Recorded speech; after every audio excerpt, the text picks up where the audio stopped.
Hoy vamos a continuar con la parte número 2, con la predicación de un ejemplo de oración, parte 2. Ya vimos anteriormente la parte 1, hoy vamos a ver la parte 2 y estamos estudiando Nehemías capítulo 1, versos 5 al 11. Y para que recordemos qué es lo que hemos estado viendo, por favor vamos a leer en nuestras Biblias los versos 5 al verso 11. Estamos en Nehemías capítulo 1, versos 5 al 11 y dice así la palabra de Dios.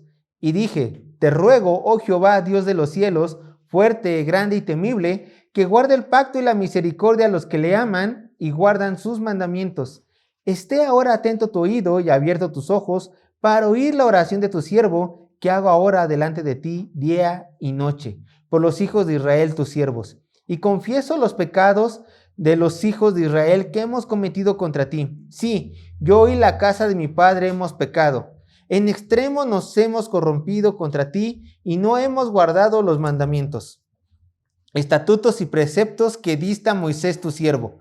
Acuérdate ahora de la palabra que diste a Moisés tu siervo, diciendo, si vosotros pecareis, yo os dispersaré por los pueblos. Pero si os volviereis a mí y guardareis mis mandamientos y los pusiereis por obra, aunque vuestra dispersión fuere hasta el extremo de los cielos, de allí os recogeré y os traeré al lugar que escogí para hacer habitar allí mi nombre. Ellos pues son tus siervos y tu pueblo, los cuales redimiste con tu gran poder y con tu mano poderosa. Te ruego, oh Jehová, esté ahora atento tu oído a la oración de tu siervo y a la oración de tus siervos, quienes desean reverenciar tu nombre. Concede ahora buen éxito a tu siervo y dale gracia delante de aquel varón, porque yo servía de copero del rey, dice la palabra de Dios. Y hermanos, realmente déjenme decirles que no son pocos los pastores de renombre, por supuesto, que comentan que la oración es como el respirar cristiano, mientras que la lectura bíblica es el comer del cristiano. Y yo estoy totalmente de acuerdo en todas estas palabras. De hecho, la oración, como ustedes ya sabrán, es la forma en la cual los hijos de Dios podemos hablar con nuestro Creador. Es la forma en la cual nosotros le podemos expresar todos nuestros sentimientos, todas nuestras alegrías y aún todos nuestros problemas. Pero, aunque realmente el apóstol Pablo en una de sus cartas escribió las siguientes palabras, orad sin cesar, son pocos los cristianos que cumplen con este mandamiento. Son muy pocos. Realmente son pocos los cristianos que le dedican tiempo a la oración diaria en su comunión con el Señor. ¿Por qué? Bueno, porque hay cristianos que son inmaduros, y lo recalco, inmaduros, que llevan años en el Señor y no acostumbran a orar porque no le ven un provecho físico rápido en sus vidas. Dicen, ¿orar? ¿Qué es eso? Yo no voy a desperdiciar mi tiempo estando en mi cama hablando a mi Señor. Yo necesito trabajar, necesito ganar dinero, necesito hacer mis actividades, necesito hacer el quehacer. Pongan todo esto. Inmaduros, inmaduros, inmaduros. Pero también hay que decir la verdad. Hay otro grupo de cristianos que no ora porque, bueno, no sabe cómo hacerlo. Quieren orar, quieren levantar la voz al Señor, pero hay un temor interno en ellos que dicen, ¿y si la riego? ¿Y si me equivoco? ¿Cuáles serán las palabras correctas en las cuales yo puedo dirigirme al Todopoderoso? Los apóstoles también tenían esta duda. De hecho, si ustedes lo recuerdan, en los evangelios, una vez los apóstoles se le acercaron al Señor Jesús y le dijeron, Señor, enséñanos a orar. ¿Por qué? Porque ellos alcanzaban a ver las oraciones de nuestro Señor Jesucristo y decían, yo quiero orar como Él ora.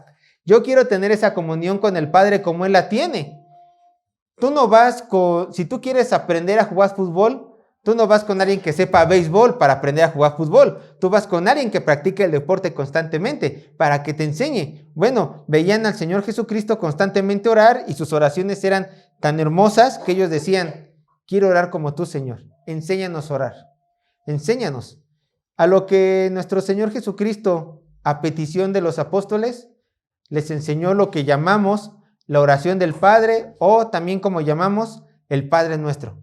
Les dio una guía y gracias al Espíritu Santo tenemos ahora en los evangelios una guía de puntos importantes que tenemos que considerar para nuestras oraciones diarias.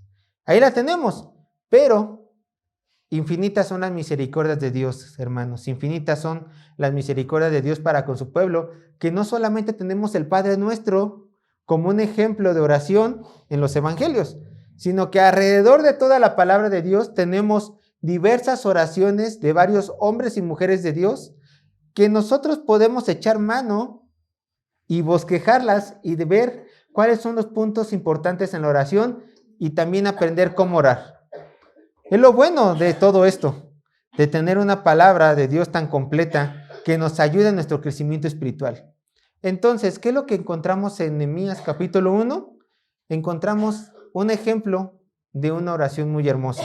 Un ejemplo de cómo un hombre que cuando tuvo una mala noticia, vio una necesidad en su pueblo, no se quedó con los brazos cruzados y comenzó a levantar oraciones a su Señor. Entonces, el día de hoy veremos 5 puntos esenciales que debe de llevar nuestras oraciones. 5 puntos esenciales que debe de llevar nuestras oraciones. El bosquejo ya lo vimos la semana pasada, así que simplemente se los voy a decir rápido. Punto número 1, exaltando la persona de Dios. Eso lo encontramos en el verso 5. Punto número 2, confesando los pecados a Dios. Esto lo encontramos del verso 6 al verso 7. Punto número 3, reclamando las promesas de Dios, del verso 8 al verso 9. Punto número 4, apelando a lo que somos para Dios, verso 10. Y punto número 5, rogando por una bendición de Dios. Esto lo encontramos en el verso 11. Y nosotros en la sesión pasada ya vimos el punto número 1 y el punto número 2, pero vamos a verlo rápidamente, hacer un recordatorio de qué fue lo que vimos. Vean lo que dice el verso 5, en el punto de exaltando la persona de Dios. Esto tiene que llevar nuestra oración, una exaltación a nuestro Dios.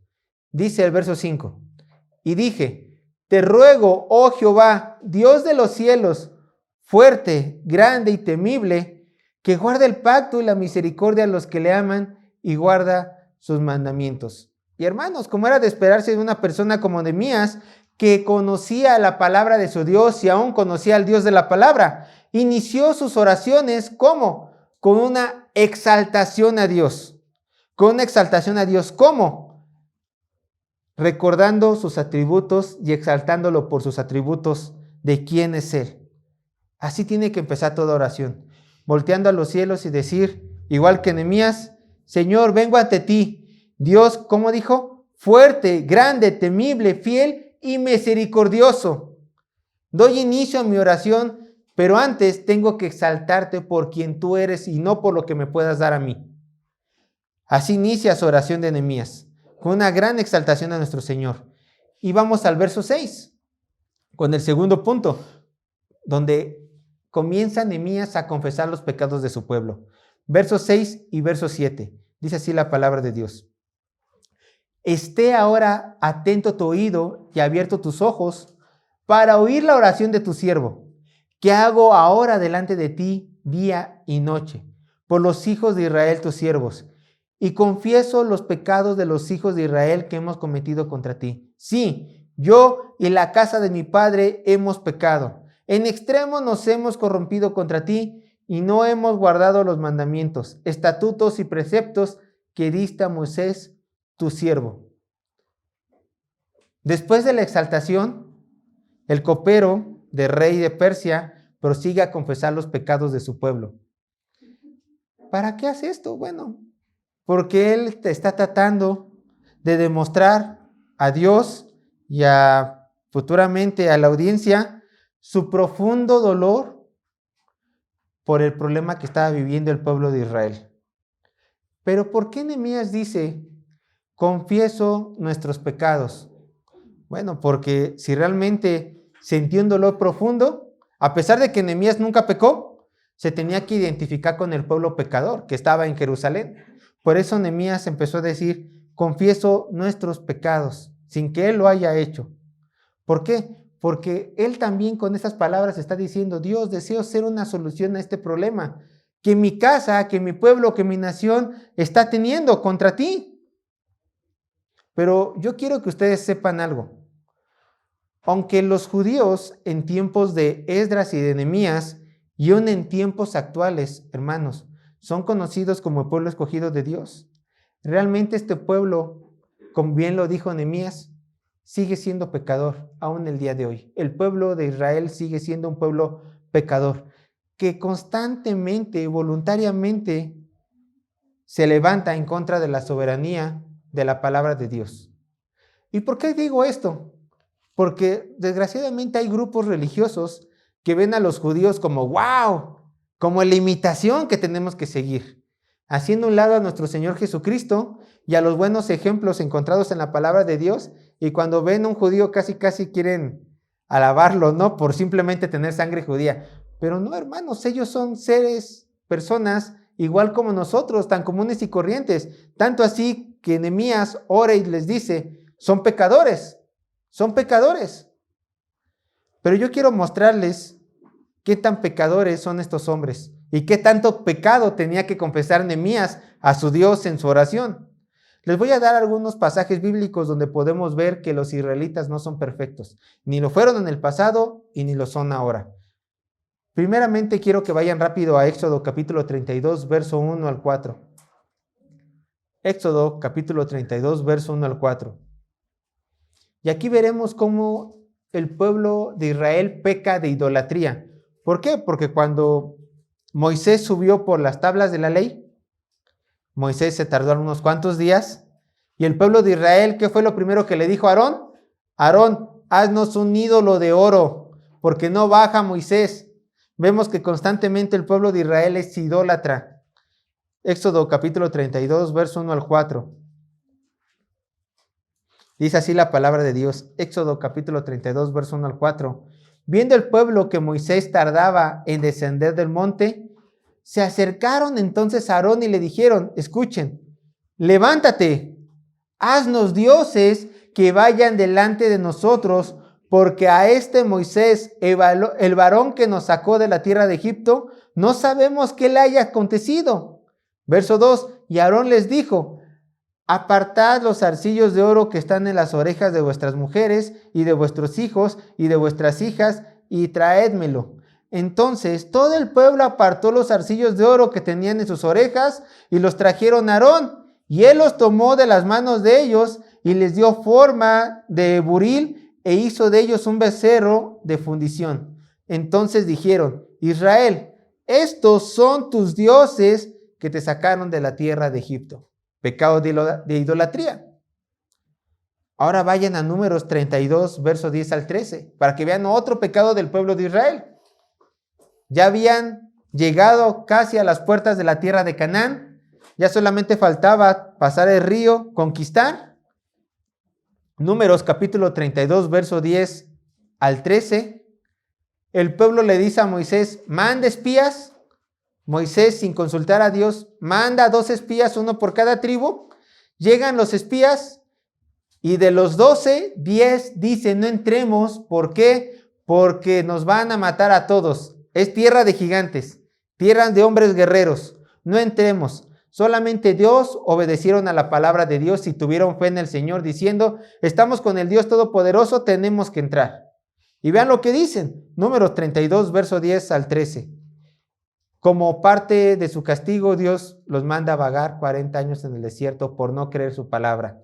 Dice así, y la ira de Jehová se encendió entonces y juró diciendo, ¿no verán los varones que subieron de Egipto de 20 años arriba a la tierra que prometí con juramento a Abraham, Isaac y Jacob, por cuanto no fueron perfectos en pos de mí, excepto Caleb, hijo de Jefone, Cereseo y Josué, hijo de Nun, que fueron perfectos en pos de Jehová, y la ira de Jehová se encendió contra Israel, y los hizo andar errantes 40 años por el desierto, hasta que fue acabada toda aquella generación que había hecho mal delante de Jehová. Una vez más vemos un Israel desobediente. Bueno, alguien dirá que no ha leído la Biblia. Bueno, pero los judíos se pudieron haber enderezado. Pues no. Se dividió el reino en el reino del norte y en el reino del sur. En el reino del norte se llamaba Israel, donde después procedería Samaria. El reino del sur se llamará Judá, donde quedaba la descendencia de David como reyes. Bueno, se dividió el pueblo. ¿Qué dice el Señor con respecto a estos dos pueblos que también son descendencia de Abraham? Bueno, por medio del profeta Miqueas, que le habló al reino del norte, el Señor reprende su inmoralidad. Vean lo que dice Miqueas 7, capítulo 2, verso 6.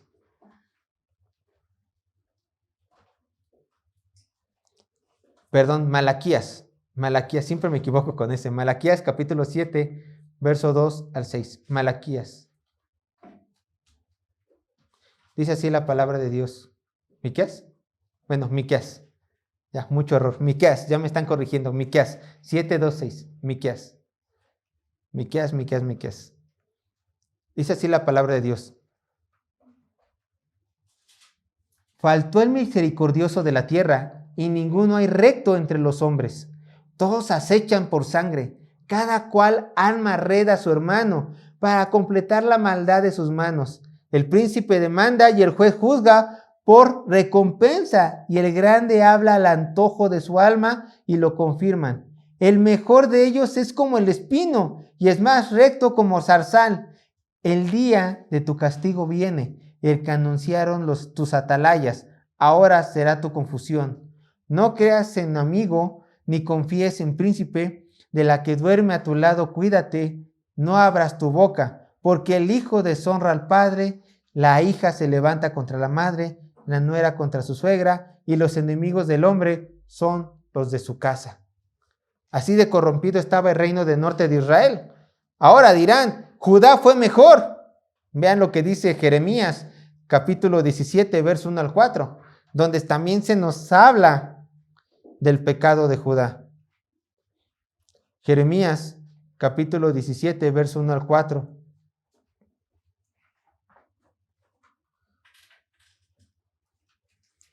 Jeremías 17, verso 1 al 4. Dice así la palabra de Dios. El pecado de Judá escrito está con cisel de hierro y con punta de diamante. Esculpido está en la tabla de su corazón y en los cuernos de sus altares, mientras sus hijos se acuerdan de sus altares y de sus imágenes de acera que están junto a los árboles frondosos y en los collados altos, sobre las montañas y sobre los campos. Todos tus tesoros entregaré al pillaje por el pecado de tus lugares altos en todo tu territorio, y perderás la heredad que yo te di, y te haré servir a tus enemigos en tierra que no conociste, porque fuego habéis encendido en mi furor, que para siempre arderá. En resumen, todo esto que hemos visto nos regresa a tiempo de jueces. Una vez más, en estos días no había rey en Israel, cada uno hacía lo que bien le parecía. ¿Por qué? Porque voluntariamente el pueblo de Israel, una vez tras otra vez, ignoraba la palabra de Dios voluntariamente, y el Señor los tenía que reprender una y otra vez. Nehemías nunca escondió el pecado de su pueblo, y las escrituras tampoco lo hicieron. Por eso Nehemías levanta la oración: Señor, perdona todos nuestros pecados, los pasados, Señor, y los presentes que ahorita está cometiendo mi pueblo en Jerusalén. Porque si no los bendeciste, si no fue tu voluntad bendecirlos para que reconstruyeran los muros, fue por algo, fue por pecado. Perdónanos, Señor, a todos nosotros. Pero no en balde, hermanos, los judíos tienen el título de pueblo escogido de Dios. Porque si ellos se arrepienten, tienen gran perdón. Vean lo que dice Crónicas, capítulo 7, verso 14. Segunda de Crónicas, capítulo 7, verso 14. Segunda de Crónicas, capítulo 7, verso 14, dice así. Dice, si se humillare mi pueblo, refiriéndose a los judíos, si se humillare mi pueblo, sobre el cual mi nombre es invocado, y oraren, y buscaren mi rostro, y se convirtieren de sus malos caminos, entonces yo iré desde los cielos, y perdonaré sus pecados, y sanaré ¿qué? Su tierra. Esta es una gran promesa. El copero de rey sabía del pecado de su pueblo, pero también sabía de las promesas de Dios. Y este es el siguiente punto que vamos a ver. Reclamando las promesas de Dios. Vamos a Nehemías capítulo 1, verso 8.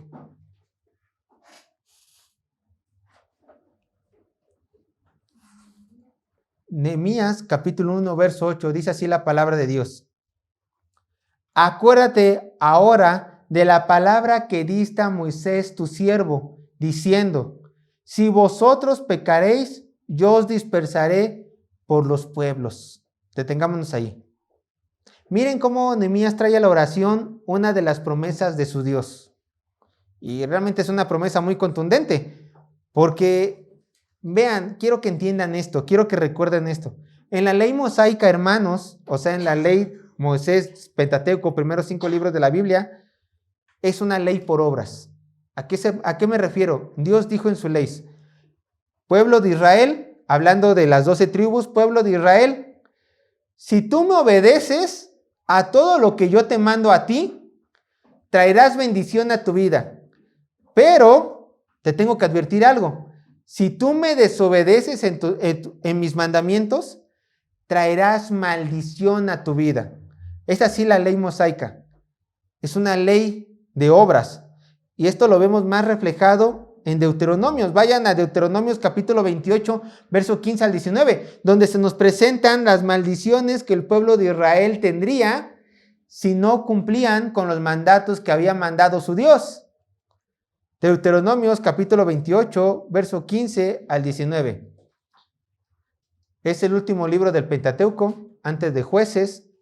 Deuteronomio capítulo 28, verso 15 al 19, dice así la palabra de Dios. Dice, pero acontecerá, si no oyeres la voz de Jehová tu Dios, para procurar cumplir todos sus mandamientos y sus estatutos que yo te intimo hoy, que vendrán sobre ti todas estas maldiciones y te alcanzarán. Maldito serás tú en la ciudad y maldito en el campo. Maldita tu canasta y tu arteza de amasar. Maldito el fruto de tu vientre, el fruto de tu tierra, la cría de tus vacas y los rebaños de tus ovejas. Maldito serás en tu entrada y maldito en tu salida. Y si sigues leyendo, habrá más y más maldiciones que Dios le promete al pueblo de Israel si peca en contra de él. Pero hay una maldición que es la que Nehemías estaba trayendo en memoria en el verso 8. Vean lo que dice Deuteronomios, capítulo 28, verso 36 y versos 63 a 65. Esta es la maldición que Nehemías dice que estaba en la ley de Moisés. Mientras ustedes buscan los versículos de Deuteronomios 28, 36 y versos 63 a 65, quiero leerles una vez más el verso 8 de Nehemías 1. Acuérdate ahora de la palabra que diste a Moisés tu siervo, diciendo, si vosotros pecareis, yo dispersaré por los pueblos. Aquí se encuentra en esos versículos esa palabra. Dice, Jehová te llevará a ti y al rey que hubieses puesto sobre ti, a nación que no conocisteis, ni tú ni tus padres, y allá serviráis a dioses ajenos, al palo y a la piedra. Verso 63. Dice así, así como Jehová se gozaba en hacerlos bien y en multiplicarlos, escucha, esto es fuerte, así se gozará Jehová en arruinaros y en destruirlos, y seréis arrancados de sobre la tierra, la cual entraréis para tomar posesión de ella. Y Jehová te esparcirá por todos los pueblos, desde un extremo de la tierra hasta el otro extremo, y allí servirás a dioses ajenos que no conocisteis, tú ni tus padres, al leño y a la piedra. Y ni aun entre estas naciones descansarás, ni la planta de tu pie tendrá reposo, pues allí te dará Jehová corazón temeroso y desfallecimiento de ojo y tristeza de alma. Y estas palabras son las que nos tienen que hacer reflexionar a todos nosotros, hermanos, que somos discípulos de Cristo. ¿Por qué? Porque Dios les dijo al pueblo de Israel, yo te prometo que si tú me desobedeces, obtendrás esto para tu vida. Bueno, ¿acaso ¿todas las promesas de Dios no están vigentes el día de hoy? Claro que sí. Si Dios dice en su palabra que castigará al pecador, demos por hecho que Dios castigará al pecador porque ha dado su palabra. Y si dice en su palabra que sus discípulos, nosotros los cristianos, traeremos disciplina a nuestra vida si pecamos en contra de nuestro Dios, entonces demos por hecho que Él va a traer disciplina a nuestra vida por pecar en contra de nuestro Dios. Así como castigó al pueblo de Israel por desobediencia, a nosotros también nos puede castigar por la misma causa, por desobediencia. Dios específicamente le dijo al pueblo de Israel: yo te sacaré de tu tierra, te gobernarán, te esparcirán. Pero Dios a nosotros nos dice: yo los castigaré, porque el que ama reprende, para que se arrepientan. Y esta es una frase que tengo. Aunque nos tenga que romper las piernas a causa de nuestra desobediencia, ¿qué creen? Él verá eso una falla mínima. Él verá eso un sacrificio mínimo con tal de volvernos a traer a obediencia a Él. ¿Por qué? Vean lo que dice Números capítulo 23, verso 19. Por si no nos ha quedado claro que la palabra de Dios es inmutable. Números capítulo 23, verso 19.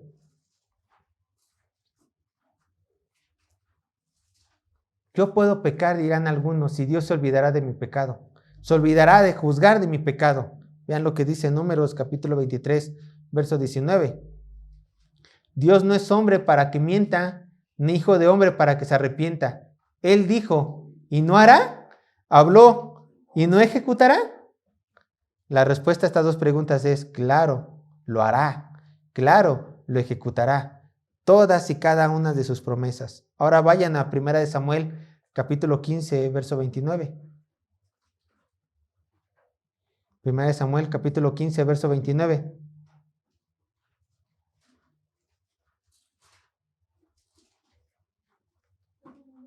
Primero Samuel capítulo 15, verso 29, dice así la palabra de Dios. Además, el que es la gloria de Israel, o sea Dios, además el que es la gloria de Israel, no mentirá, ni se arrepentirá, porque no es hombre para que se arrepienta. Nehemías conocía esto de Dios. Nehemías sabía que si el pueblo de Israel volvía a pecar en contra de su Dios, iba a traer castigos a su vida. Lo sabía Nehemías. Sabía que Dios había prometido que si el pueblo de Israel le desobedecía, Dios los iba a castigar. Porque el carácter de Dios es inmutable. La palabra inmutable es inamovible, que no cambia. Entonces, si el Señor promete maldición cuando el hombre peca, el hombre obtendrá maldición a causa de su pecado. Pero no solamente son inmutables, inamovibles, incambiables las promesas de Dios cuando maldice a unas personas específicas. También es inmutable las promesas de bendición para Dios. Vean lo que dice el verso 9. Nehemías capítulo 1, verso 9. Y aquí es donde comenzamos a ver que Nehemías toma las promesas de Dios en sus oraciones. Nehemías 1, verso 9 dice así la palabra de Dios. Pero si os volvieres a mí y guardares mis mandamientos y los pusieres por obra aunque vuestra dispersión fuere hasta el extremo de los cielos, escucha, de allí os recogeré y os traeré al lugar que escogí para habitar allí mi nombre. Hermanos, cuando el hombre permite que el pecado entre en su corazón y haga nido ahí adentro, ¿qué es lo primero que hace el ser humano? Corre de la presencia de su Dios. Ya no quiere orar, ya no quiere leer la Biblia, ya no quiere ir a la iglesia, se siente cansado, pone pretextos, ve más importante hacer dinero, ve más importante darle más atención a sus hijos, ve más importante cualquier otra cosa y empieza a ver fastidiosa la santidad y el obedecer a Dios. Pero si quiere hallar perdón en su vida este hombre que se arrepiente, dice el Señor, vean lo que dice en el verso 9, como a los israelitas, tenemos que volvernos a Él. ¿Cómo? En arrepentimiento y reconociendo nuestras faltas. Y una vez que nos hayamos vuelto a Él arrepentidos y reconociendo las faltas, el hombre tiene que comenzar una vez más a guardar y hacer la voluntad de Dios. Una vez más tenían que hacer esto los israelitas. Si es que querían regresar a la tierra prometida, si es que querían regresar a todas las bendiciones que el Señor les tenía. Vean lo que dice Deuteronomios capítulo 30, verso 1 al 5. Dios les dijo, si ustedes se arrepienten y vuelven a mí, yo los restauraré por completo. Deuteronomios 30, verso 1 al 5. Deuteronomio 30, verso 1 al 5. Vean lo que dice. Y es aquí donde Nehemías se está agarrando la promesa de estos versículos y se le está presentando a Dios.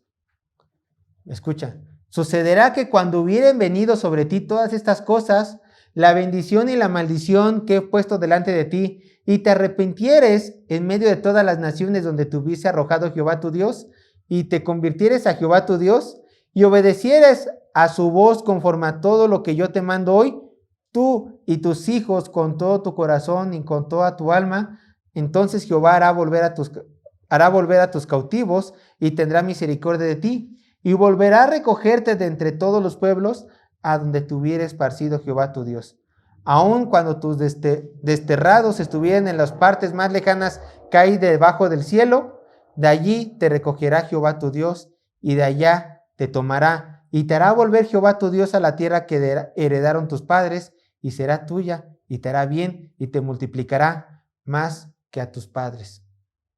Bueno, una vez los israelitas pecaron, fueron esparcidos, fueron llevados cautivos a Babilonia por el rey de Babilonia.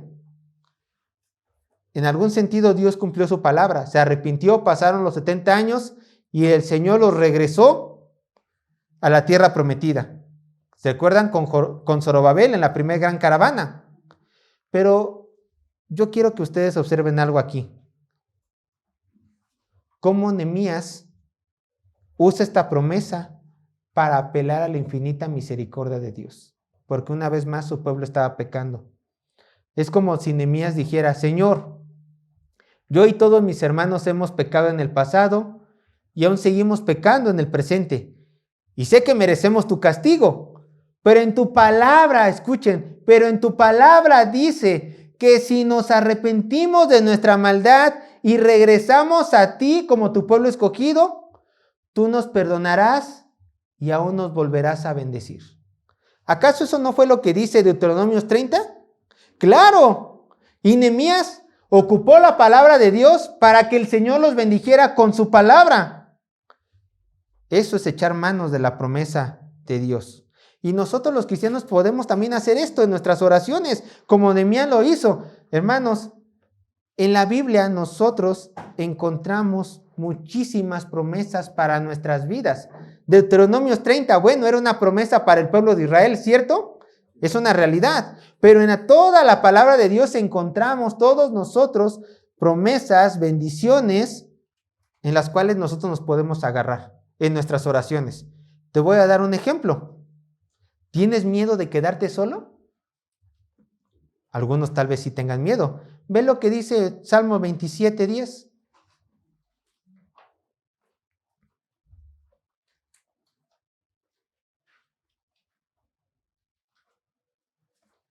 Ve lo que dice Salmo 27, 10. Dice así la palabra de Dios. Aunque mi padre y mi madre me dejaran, con todo Jehová me recogerá. ¿Ya ves? Entonces en tus oraciones, cuando tengas miedo de quedarte solo, Señor, en tu palabra dice que tú estás conmigo, que tú me recoges. ¿Se dan cuenta? Una forma práctica de tomar estas promesas. Les voy a dar otras formas prácticas. ¿Tienes miedo porque estás afrontando algún gran problema que se te presentó y no dejas de temblar? Ve a Isaías 41:10. Isaías 41:10. Ve lo que dice Isaías 41:10. No temas porque yo estoy contigo. No desmayes porque yo soy tu Dios que te esfuerzo. Siempre te ayudaré, siempre te sustentaré con la diestra de mi justicia. Y el temor se va. O quizás tú eres una de las personas que tiene un trabajo inestable, que si no vendes no comes, a lo mejor la edad, A lo mejor no sabes qué va a pasar contigo el día de mañana. Bueno, pues toma la promesa de Mateo 6, capítulo 31 al 33. Mateo 6, capítulo 31 al 33. Ve lo que dice, Mateo 6, capítulo 31 al 33. Dice, no os afanéis pues diciendo, ¿qué comeremos o qué beberemos o qué vestiremos? Escucha, porque los gentiles buscan todas estas cosas, pero vuestro Padre Celestial sabe que tenéis necesidad de todas estas cosas. Escucha, en lugar de estar afanando, preocupando, mas buscad primeramente el reino de Dios y su justicia y todas estas cosas serán añadidas. Ahí está. Y la preocupación se tiene que ir. La incertidumbre del mañana se tiene que ir. ¿Por qué? Porque si yo busco primeramente el reino de Dios y toda su justicia, estas cosas de las cuales yo me estoy preocupando en vano, Dios las sustentará en mí. Dios las suplirá. ¿Se dan cuenta? Vean, Nehemías, ¿qué fue lo que hizo en el verso 8? En el verso 8 dijo, Señor, tú dijiste en tu palabra que seremos castigados si te desobedecemos. Ah, pero aquí va al revés. Verso 9, pero tú también dijiste que si te obedecemos, vamos a ser bendecidos. Señor, bendícenos, porque te queremos obedecer. Y así nosotros con cada una de las promesas. Señor, tú has dicho en tu palabra, tú has dicho en tu palabra, tú has dicho en tu palabra. Eso es tomar las promesas. Ahora, tomar las promesas no es como nuestros amigos carismáticos, hermanitos carismáticos dicen, arrebato, arrebato, arrebato, y lo dicen groseramente a Dios, exigiendo. No, para nada. El tomar las promesas de Dios es con humildad, como lo vemos con Nehemías. Señor, tú dijiste, humildemente cumple tu palabra, te lo estoy pidiendo. Cumple tu palabra. Te voy a dar un ejemplo de una oración tomando una promesa de Dios. Te voy a dar un ejemplo práctico. ¿Quieres ir a evangelizar? ¿Tienes miedo? Entonces puedes orar de la siguiente manera. Escucha. Señor, vengo a tu presencia a pedirte fuerzas y palabras para que pueda evangelizar con poder y autoridad a las personas. Pero he de confesarte que tengo miedo de hablarle a la gente, por lo que he venido a ti a que me des fuerzas en esa tarea y me quites este miedo que siento al salir a las calles. Ya que dice tu palabra, no nos ha dado Dios espíritu de cobardía, sino de poder, de amor y de dominio propio. Así que, Señor, fortaléceme y bendice mi obra. ¿Se dan cuenta? Así podemos meter la palabra de Dios, promesas de Dios, en nuestras oraciones. Así de fácil es esto. Pero alguno a lo mejor dirá, ¿y no será mucha insolencia, no será mucho atrevimiento decir a Dios que cumpla su palabra? No, Él quiere que le digamos, cumple mi palabra, cumple tu palabra, Señor. ¿Por qué? Porque si el Señor ya lo vimos, ha dicho y no se arrepiente, Él nunca cambia, es inmutable y su palabra es para siempre, Él quiere que echemos mano de estas promesas. ¿Tienes miedo de salir a evangelizar? Bueno, Señor, tú has prometido que me has dado en mí, que no pondrás en mí un espíritu de cobardía, sino de ¿qué? Poder, amor y dominio propio. Dámelo, te lo pido humildemente, por favor, dámelo. Y así podemos hacer con todas las promesas de Dios. Esta es la forma correcta, si ustedes quieren verlo, de arrebatar las bendiciones de Dios, de colocarlas en nuestras oraciones. Y así llegamos al cuarto punto, hermanos, que será apelando a lo que somos a Dios. Ya vimos en el verso 3, en los antiguos versos, ahora vamos a apelar a lo que somos en Dios en nuestras oraciones. Verso 10. Nehemías capítulo 1, verso 10. Dice así la palabra de Dios. Ellos, pues, son tus siervos y tu pueblo, los cuales redimiste con tu gran poder y con tu mano poderosa. Bueno, en el cuarto punto vemos que Nehemías está apelando a lo que el pueblo de Israel es para Dios. Primero, ¿qué dijo? Él dice, siervos tuyos somos y tu pueblo. Él está diciendo, somos tus siervos, Dios. Bendícenos, restáuranos, somos tus siervos ¿Y somos qué? Tu pueblo. Y en otras partes de las Escrituras al pueblo de Israel también se le conoce como el especial tesoro de Dios. ¿Te importamos, Dios? Claro que te importamos. Yo sé que te importamos, decía Nehemías. Por favor, bendícenos. Bendícenos. Ahora, ¿por qué Nehemías está trayendo a la mente en su oración, en sus palabras, lo que el pueblo de Israel era para Dios? Muy sencillo, porque quería tocar el corazón de su Señor. Y además también esto sirve para recordar lo que el pueblo de Israel era para el Señor. Y nace la pregunta, bueno, estas palabras son para ellos. Los israelitas son sus siervos, su pueblo, su especial tesoro. Pero nosotros, ¿cómo podemos llegar a la presencia de Dios para tocar su corazón? Y aún nosotros mismos recordarnos en qué posición estamos ante la presencia de Dios e ir sin miedo a pedirle algo. Miren lo que dice las Escrituras con respecto a lo que nosotros somos para Dios. Sí, al igual que los israelitas, nosotros somos sus siervos. No te confundas, sus esclavos somos. La palabra siervos quiere decir esclavos. Somos sus esclavos, claro. Somos su pueblo también, pero también somos la iglesia y el cuerpo de Cristo. También somos hijos adoptados de Dios. También somos el templo del Espíritu Santo. También somos coherederos junto con nuestro Señor Jesucristo para todas las promesas y bendiciones. También somos los escogidos, predestinados de Dios. También dice la palabra de Dios que somos sus amigos si es que hacemos sus mandamientos. También nos da el título de santos, reyes, sacerdotes del Rey Altísimo. Todo esto eres para Dios. Entonces, ¿tendrás miedo de acercarte por misericordia a tu Creador? No tienes por qué. Porque todo esto que acabo de leer, tu Señor ve en ti, si es que eres un verdadero cristiano. Entonces no dudes que Él estará pendiente en tus oraciones. Y cada vez que ores, no olvides que esto tú eres para Dios. Y así podrás entrar en humildad, pero seguro a pedirle lo que necesitas. Es eso la oración. Vean cómo Dios te escucha atentamente. Jeremías capítulo 29, verso 12 al 13.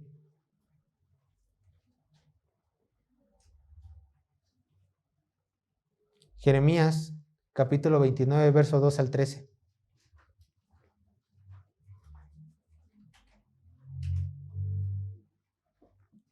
Y quiero decirte que este versículo aplica también a ti porque tú, al igual que el pueblo de Israel, eres el especial tesoro de Dios. También lo eres. Jeremías 29, verso 2 al 13 dice, entonces me invocaréis y vendréis y escucha, y oraréis a mí, y yo os oiré, y me buscaréis, ¿y qué dice? Y me hallaréis, porque me buscaréis de todo vuestro corazón. ¿Un inconverso puede buscar a Dios con todo su corazón? No, pero tú sí. Y por eso lo encontrarás y Él te oirá. Él estará para ti en el momento que más lo necesites. Así sea como Nehemías, que lo llames por un gran dolor, o porque ores porque te supo rica tu agua de limón. Es la realidad.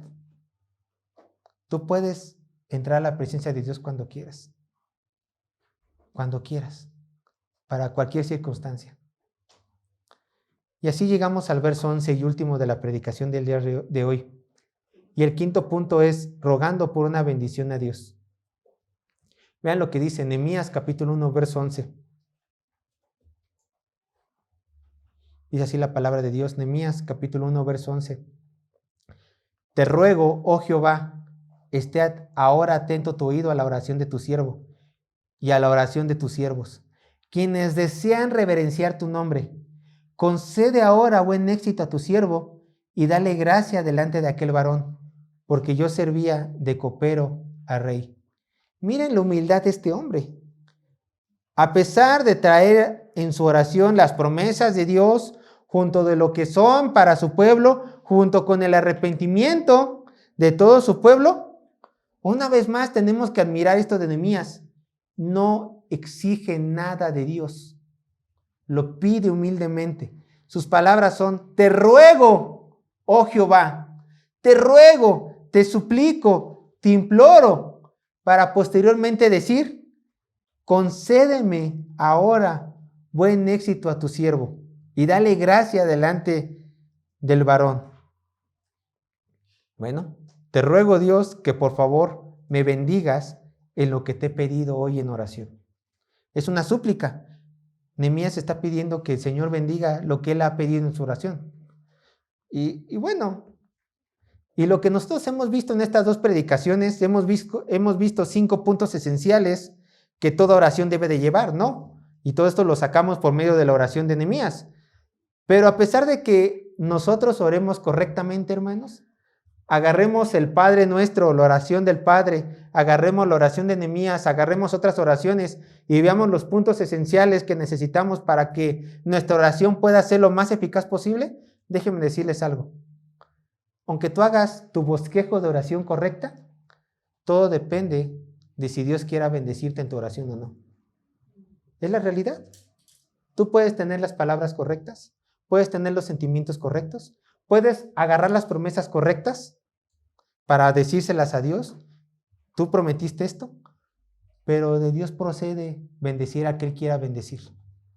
¿Y qué creen? Nehemías lo sabía. Por eso dice: te ruego, Señor, mira, yo sé que te estoy pidiendo cosas correctas, pero Señor, nada de esto va a poder ser posible si tú no lo bendices. Te ruego lo bendigas. ¿Se dan cuenta? Por eso nuestras oraciones también tienen que tener una súplica. Una súplica. Señor, por favor, bendíceme lo que te estoy pidiendo. Si se acopla a tu voluntad, por supuesto. Si no, ayúdame a mí a acoplarme a tu voluntad. Ese tiene que ser el cierre de toda la oración. Hágase tu voluntad, Señor. Por eso te ruego que si esto que te estoy pidiendo se acopla a lo que tú dices, lo bendigas. Y si no, lo desecho. Pero siempre terminando con una súplica. Te ruego, Señor. ¿Qué quería Nehemías? Bueno, nos da la respuesta al final del verso 11. Concede ahora buen éxito a tu siervo y dale gracia. Esto es lo que quería. Dale gracia delante de aquel varón. ¿Quién varón? El príncipe, el rey, perdón. Él era copero de rey. Le quería pedir un favor al rey. Señor, te estoy orando todo esto, te estoy pidiendo perdón por nuestros pecados. Sí, estoy reconociendo que merecíamos castigo, pero también estamos reconociendo que tú has dicho en tu palabra que si nos arrepentimos, tú vendrás con bendición a nosotros. Señor, todo esto bendícelo para este momento, para cuando yo esté en la presencia del rey y pide el favor que le tengo que pedir. Pero te ruego que bendigas esto, porque si tu bendición, aunque se lo pida a diario al rey, no nos lo va a dar. No me lo va a dar. Y así, hermanos, concluimos los 5 puntos de oración, que combina, como ya los dije, con Señor, te ruego. Recuerda en tu mente. ¿Quieres esto, aquello? Perfecto. Dios nunca pone límites en tus oraciones, ni en tus anhelos. Pero asegúrate de que tus anhelos se acoplen a la voluntad de Dios. Y si se acoplan a la voluntad de Dios, el Señor con gusto te va a dar en su momento lo que necesitas. Quiero cerrar con este verso. Vayan a Filipenses capítulo 4, versos 6 al 7. Para que recuerden que en todo momento pueden entrar en oración a Dios.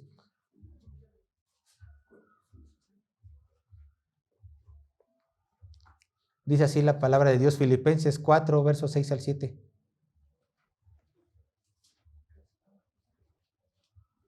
Filipenses capítulo 4, versos 6 al 7. Dice así la palabra de Dios.